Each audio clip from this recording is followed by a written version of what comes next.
Denise Abaha, 13 years old, grade 7. Sinama po ako dito ni Mama magsimba. Biyaya po ay nagpapatuloy po sa paglilingkod sa Panginoon.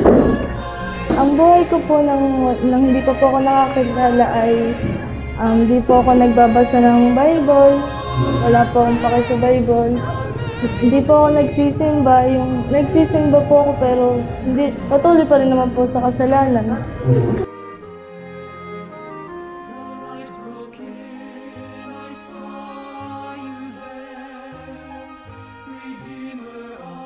Kapag tayo'y payag, tayo lalago.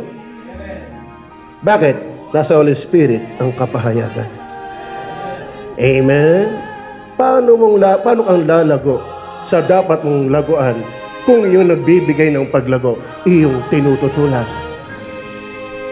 Maliwanag mo baga?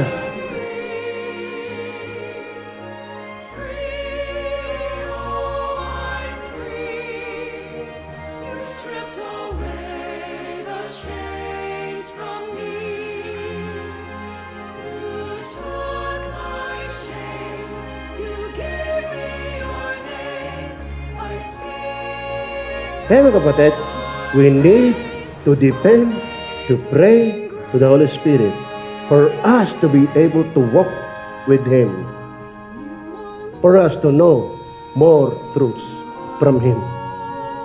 Are you with me?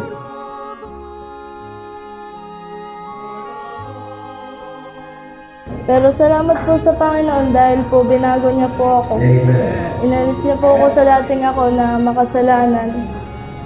Na-realize ko po na kailangan ko po ng Kristo sa puso. Sa pagkakataon pong ito na maipakita po ang aking pananampalataya sa pamamagitan ng bautismo.